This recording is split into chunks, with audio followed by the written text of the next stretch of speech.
Salut les otaku, salut les gamers, j'espère que vous allez bien. Aujourd'hui, on va faire un petit point sur ma mangatech. Il se trouve que j'ai fait quelques rangements il y a quelques jours de cela. Et je me suis retrouvé en fait avec une pile de mangas dont je ne sais quoi faire. Voilà, je vais vous expliquer un peu le pourquoi du comment. Et en fait, j'en appelle à vous. Parce que je ne sais pas si je dois les vendre ou si je dois continuer. J'ai entrepris de faire un petit ménage dans ma collection. Et je dois avouer qu'il y a des titres, je m'en souviens absolument pas, et je ne sais même pas si la série est encore trouvable. Et je me suis dit, ça pourrait être intéressant de faire finalement une vidéo là-dessus. Parce que y a des choses, je me dis, est-ce que ça vaut le coup que je les relise pour m'y remettre, mais si en même temps la série elle est terminée. Et puis j'aimerais aussi avoir votre avis sur les séries, comme je suis très loin de les connaître. Honnêtement, je me suis dit, on va faire appel à la communauté, hein, il n'y a que ça de vrai. Alors, il y a des séries, je sais exactement si elles sont encore en cours ou pas. C'est pourquoi on va commencer par cette série-là. J'avais complètement, on va dire,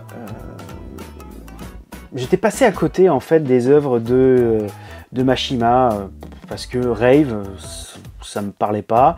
Fairy Tail, je pense que c'est pas trop ma came en fait. Et je m'étais dit, tiens, Eden Zero, qu'est-ce que ça vaut? Et j'avais acheté en fait.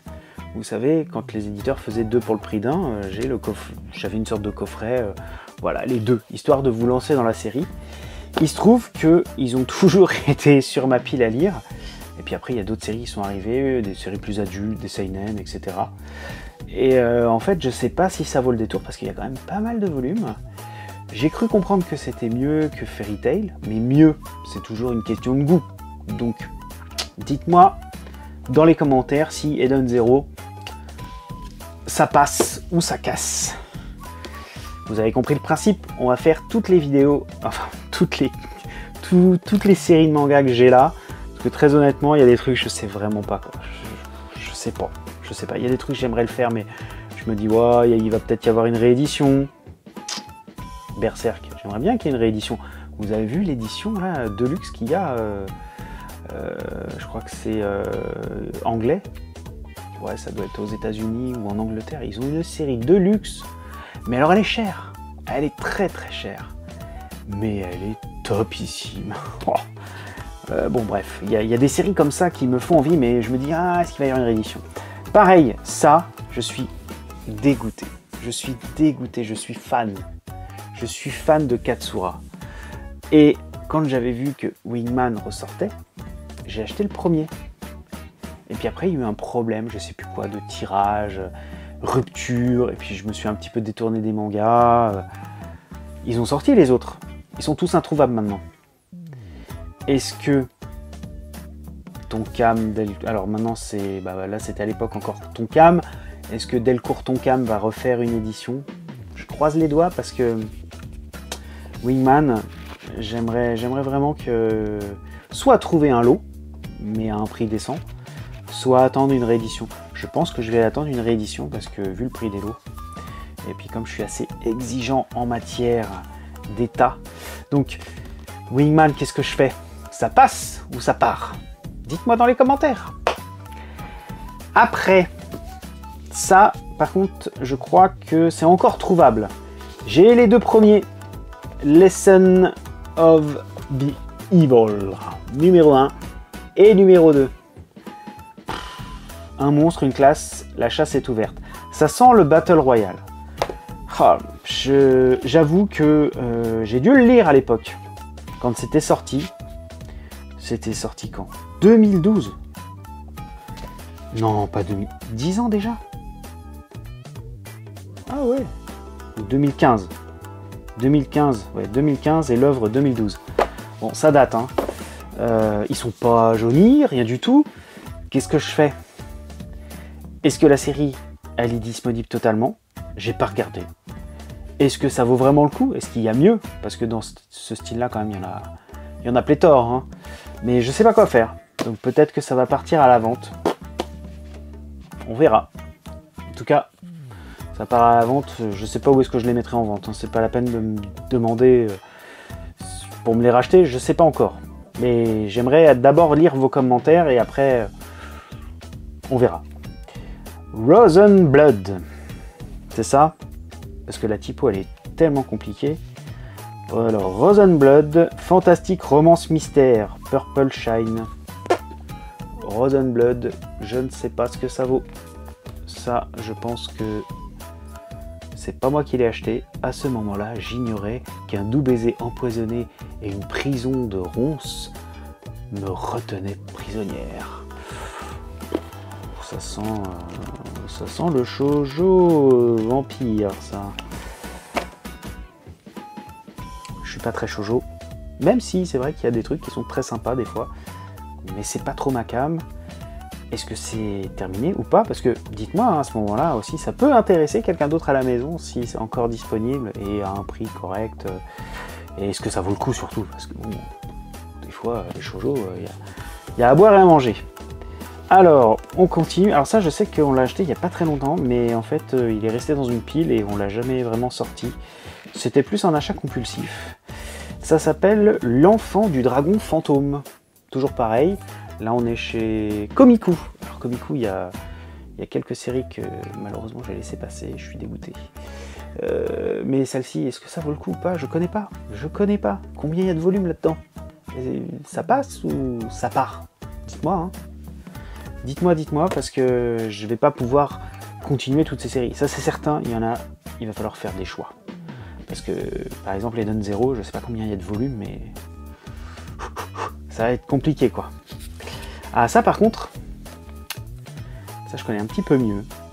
C'est Drifting Dragon. Drifting Dragons, pardon.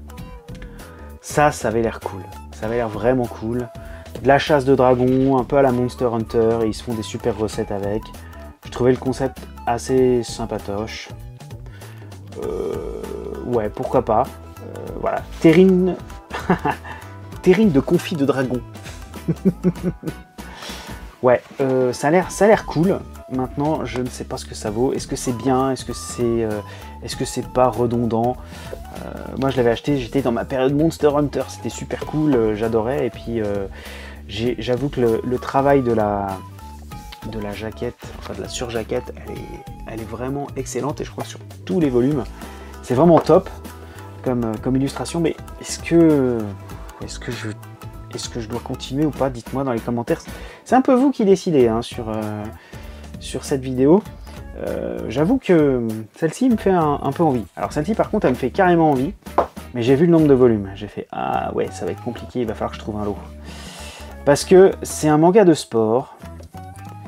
Ce n'est pas Haiku, ce n'est pas Blue Lock, c'est beaucoup plus vieux je crois. D'ailleurs j'avais acheté le premier volume quand il était sorti parce que j'adore. J'ai eu la chance de voir des tournois quand ils étaient passés à Bercy, il y a de ça extrêmement longtemps, et au Japon, il y a aussi extrêmement longtemps, c'était le sumo. Là, ça s'appelle Inomaru Sumo Kawada. Je crois que c'est ça, hein, ou alors c'est Inomaru Sumo. Et c'est Kawada. C'est Kawada l'auteur, je suis bête, puisque c'est marqué là.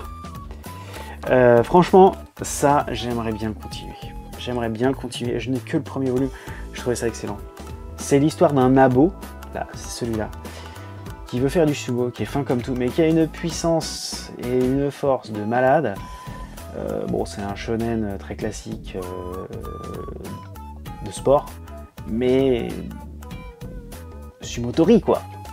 Est-ce qu'il viendra, enfin, est-ce qu'il arrivera à devenir un Yokozuna j'en sais rien, mais je pense qu'on est au-delà des 25, si ce n'est 30 volumes. Ça va être chaud, hein. Ça va être chaud, ça. Et puis je sais pas si on peut trouver des lots de ce truc-là. Ça m'étonnerait. Je ne sais pas. Je ne sais pas, dites-moi si ça passe ou ça part.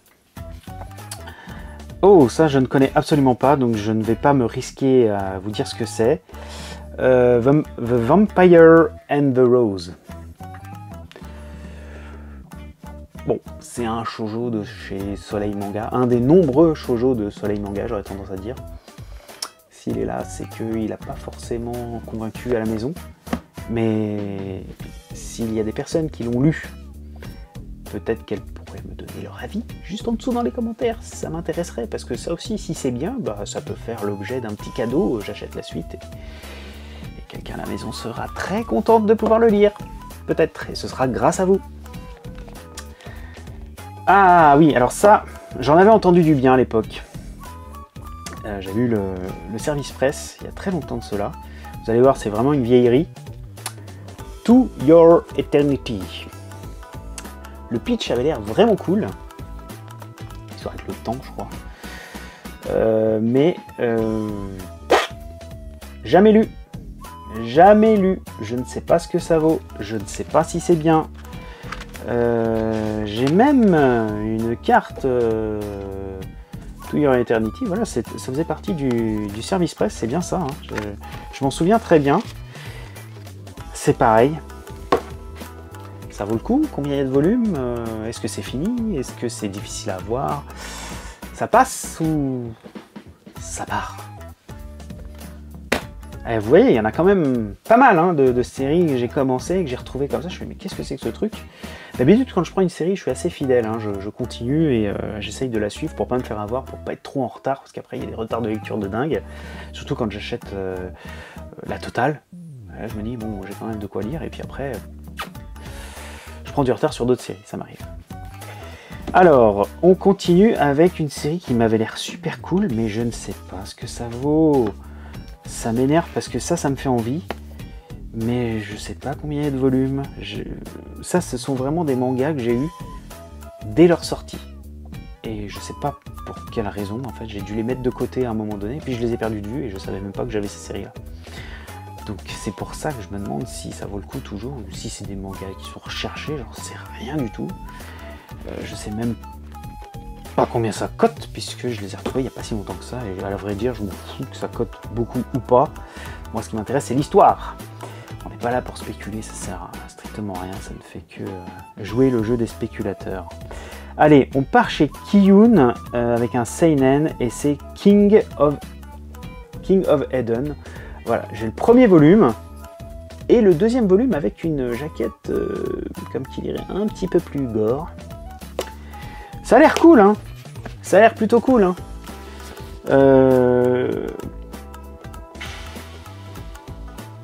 L'histoire de terrorisme qui s'est procuré le terrible virus du loup, déterminé à identifier sa provenance, à l'origine du trafic, un nom ou pire. Bon, je ne sais absolument pas ce que ça vaut. Des villages entiers sont rayés de la carte par de gigantesques incendies aux quatre coins du globe. Thaïlande, Écosse, Espagne, le scénario est toujours le même. Les cadavres calcinés des habitants portent des traces de morsures et ont subi de telles déformations qu'ils n'ont plus rien d'humain. Je trouvais que c'était assez intriguant pour soit me les prendre, soit les recevoir en service presse, je ne sais plus. En tout cas, les deux premiers, je les ai, mais est-ce que ça vaut le coup de continuer? Dites-moi, ça passe ou ça part? Allez, on continue. On va chez... Ah, on va continuer chez Kiyun. J'aime bien cette maison d'édition, mais je dois avouer que là, j'ai des séries où je sais pas ce que ça vaut. Allez. Oh, ça doit être cool. Moi, je vois la jaquette, je me dis, ouais, Kiyun Seinen. Souvent, il y a de la qualité. Hein. Ça va être au rendez-vous, et moi, j'aime beaucoup ce qu'ils font. Ce qu'ils nous trouvent comme série. Là, on est sur la série qui s'appelle Remember. Voilà, le premier et le deuxième. Je pense que si à chaque fois c'est les deux, ça doit être un service presse. Je ne vois que cette explication là, parce que souvent quand je les achète, c'est plus assidu, on va dire, comme suivi de série. Et là, j'avoue que j'ai dû les laisser passer malheureusement. Allez, ça dit quoi ça? Une terrifiante légende urbaine circule parmi les élèves du lycée Oma. Une créature surnaturelle, le rouge sang, hanterait les couloirs de l'établissement sous les traits d'une fillette de 11 ans couverte de sang de ses victimes. Est-ce que c'est du déjà vu? Est-ce que c'est bien? Combien il y a de volumes? Est-ce que c'est trépidant? Est-ce qu'il y a un vrai suspense? Est-ce qu'on peut trouver encore la fin? À vous de me dire dans les commentaires, vraiment. Parce que là, je sais pas, j'ai pas envie de chercher.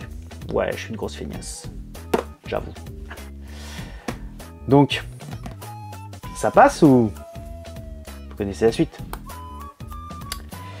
Allez, on va terminer chez Kana avec 3 bouquins de 3 séries différentes. Alors ça, je crois que ça a été écourté. J'ai cru voir une vidéo il n'y a pas si longtemps que ça qui en parlait. Je ne sais plus quel collègue youtubeur en a parlé. Il s'agit de Mary Grave. Voilà, ça je crois qu'il y a dû y avoir 4 ou 5 volumes de sortie. Je sais pas du tout ce que ça vaut, j'en sais rien en fait. Donc, je vais arrêter de meubler hein, parce que parler pour ne rien dire, ça ne sert à rien. Ça marche pas pour faire augmenter le watch time. Donc Mary Grave chez Kana, ça donne quoi en fait? Parce que je suis quasiment certain que ça a été écourté. Donc ça passe ou ça part? Dites-moi. On continue avec Dark. Ah, j'allais dire Claymore, non. C'est Dark Grimoire. Ouais, Dark Grimoire. Dark Kana. Voilà. Le premier. Bah, je sais pas ce que ça vaut. Série. Ah, série finie en 4 tomes. Ah, c'est bien, là, il le marquait. Bah, je sais pas ce que ça vaut. Je ne sais absolument pas. Ouais, ça a l'air joli, ça a l'air cool. Il y a de l'action, il y a des beaux dessins. Mais pareil, ça passe. À quel prix? Parce que bon, ça va 4 volumes, bon. À mon avis, ça va pas chiffrer très loin, mais bon. Ou alors ça part. Dites-moi. Parce que, mine de rien, ça commence à faire une sacrée pile, là. Je commence à la voir ici, là, il y a une bonne série de mangas. Et alors, le dernier, ça avait l'air drôle. C'est Fujita qui fait ça. C'est ça?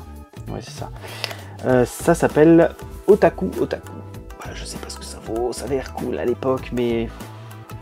Le guide officiel de l'amoureux... De l'otaku amoureux, pardon. Ça avait l'air sympa. Ça avait l'air sympa. Ça avait l'air pas trop gnangnan. J'aime bien, en fait, les...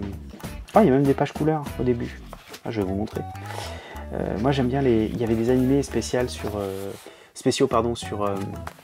les otaku. Je sais plus comment ça s'appelait. Peut-être qu'un jour, j'arriverai à les choper en DVD. Ou en Blu-ray, si ça existe. Mais là, je sais absolument pas ce que ça vaut, quoi. Bon, et pour une fois, regardez, en couleur, ça rend pas trop mal. Hein. C'est pas trop criard, parce que j'ai vu des mangas assez récents avec des pages couleurs. Je crois que c'est Quintessential quintuplé, je crois. Il y a une édition couleur. Alors, je fais pas critiquer la série parce que je l'ai pas lu, et ça m'attire pas vraiment. J'ai vu le couleur, j'ai fait oh. Je préfère quand même en noir et blanc. Après, je peux comprendre qu'on aime la couleur, hein, mais bon, c'était pas trop ma came. En tout cas, Otaku, ça passe ou... Et là, toute la foule dit, ça part. Bah, à vous de me dire, en tout cas, vous voyez, il y a tout ça. Voilà. Donc, qu'est-ce que je fais de tout ça? Est-ce que ça vaut le coup de recycler ça dans d'autres mangas? Est-ce que ça vaut le coup de continuer les séries? Bon, moi, le truc de sumo, j'aime bien, mais si je trouve un lot, bah, ça sera quand même mieux que de les acheter neufs, parce que je crois qu'il y en a beaucoup trop. Pareil pour Drifting Dragons. L'avantage, c'est que j'ai les 2 premiers volumes, donc je peux me dire, bon, allez, j'arrête, et je me suis pas trop engagé dans ces séries-là, entre guillemets, mais j'aimerais ne pas faire l'impasse sur des trucs qui valent vraiment le détour, quoi. King of Eden, Remember, bon, Mary Grave, peut-être pas, mais To Your Eternity, j'en ai entendu du bien, Lesson of the Evil, je sais pas. Là où je suis le plus dégoûté, on est d'accord, c'est Wingman. Hein. Et Eden Zero, bon, on verra quoi, on verra. Je suis pas pressé pour Eden Zero, on va dire. Voilà, bah écoutez, laissez-moi vraiment dans vos commentaires si vous avez un ordre de préférence à me conseiller. Dites-le moi dans les commentaires, j'avoue que j'aimerais bien avoir votre avis sur les nombreuses séries que je vous ai partagées aujourd'hui. Mais est-ce que ça vaut le coup de les garder? Est-ce que franchement ça c'est une purge ou pas? Je n'en sais strictement rien. Ou alors dites-moi, relis-le et puis tu verras, ça vaut vraiment le coup. Je peux aussi me dire, bon bah je vais relire, et puis parce que là j'ai des séries où il y a 2 volumes. 2 volumes, normalement on arrive un petit peu à se faire une meilleure idée, sauf certaines séries qui mettent beaucoup plus de temps, 4-5 volumes. Là je pourrais pas investir sur 4-5 volumes sur la totalité de ces séries. Vous comprendrez pourquoi, parce que je crois que j'ai dû en présenter une bonne quinzaine hein, au moins. Donc dites-moi vraiment, conseillez-moi dans les commentaires. Et puis moi je vous dis à très bientôt pour une prochaine vidéo. J'attends vraiment vos avis.